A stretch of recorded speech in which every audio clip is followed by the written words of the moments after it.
বিবাহ করার পরেও পরকীয়ার পাপে লিপ্ত ছিলেন বা এখনো আছেন, জেনে হোক না জেনে হোক করেছেন, অথবা এটা জেনে করেছেন যেটা একটা খারাপ কাজ তারপরেও করেছেন, রাসূলুল্লাহ সাল্লাল্লাহু আলাইহি ওয়াসাল্লামের হাদিস এবং আল্লাহ পাকের কালাম অনুযায়ী তাদের শাস্তি হচ্ছে কোমর পর্যন্ত মাটিতে পুঁতে ফেলে পাথর নিক্ষেপ করে রজম করে হত্যা করা।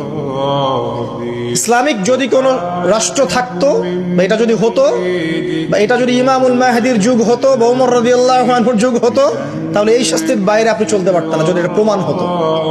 এই শাস্তি যদি দুনিয়াতে কার্যকর নাও হয়, আপনি যদি তওবা না করে মারা যান, তাহলে কিয়ামতের মাঠে এই শাস্তি আপনি ভোগ করবেন।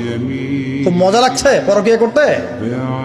সকালে একটার সাথে, দুপুরে একটার সাথে, আজকে একজনের সাথে রাত কাটান, কালকে আরেকজনের সাথে রাত কাটান, খুব মজা পাচ্ছেন। রাত্রেবেলা মদ খান আর হোটেলে রাত কাটান, সকালবেলা আবার অফিসে যান। আমাদের শহরের এগুলা কালচার কোত্থেকে আসলো? এই শহরকে পবিত্র করবে কে এবং এই শহরের আসল রূপগুলো স্পষ্ট করবে কারা? খুব মজা পাচ্ছেন এগুলোতে। সুবহানাল্লাহ।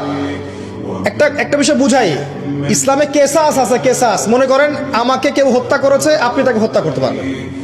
মনে করেন আপনি কাউকে হত্যা করেছেন, ঠিক আমাদের লজের মতে কেউ যদি কাউকে হত্যা করে তাকে ফাঁসি দেওয়া হয় না, এরকমই কেউ যদি কাউকে হত্যা করে, ইসলামের বিধান কেসাস করা, মানে হাতের বদলে হাত, চোখের বদলে চোখ, কানের বদলে কান, নাকের বদলে নাক, জানের বদলে জান, যদি প্রমাণ হয়। কিন্তু এখানেও হত্যাকারীর বাঁচার সুযোগ আছে। কিরকম? মনে করেন আপনি আমার পরিবারের কাউকে হত্যা করেছেন, আল্লাহ না করুক।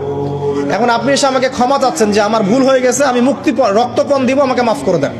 এখন আমাদের পরিবারে কি আপনাকে বললো ঠিক আছে আপনাকে মাফ করে দিলাম, আপনার কেসাস করার দরকার নেই, আপনি রক্তপণ দিয়ে দেন, তাহলে আপনি বেঁচে থাকার সুযোগ পেলেন। কথা বুঝতে পারছেন?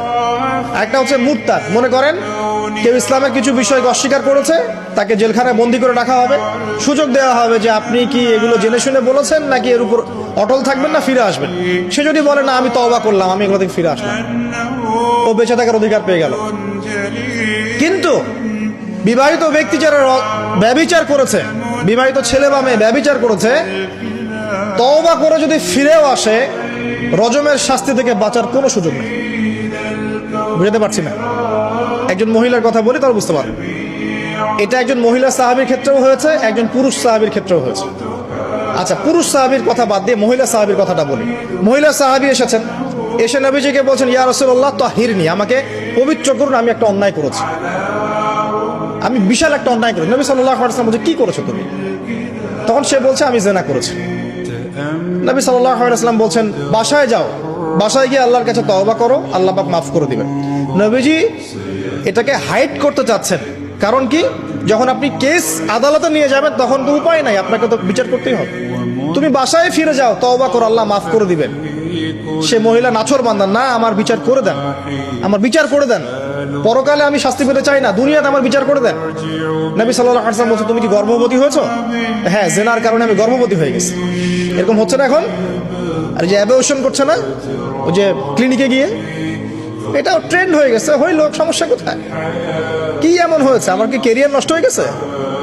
ফ্যামিনিস্ট নোংরা মেয়ে কোথাকার।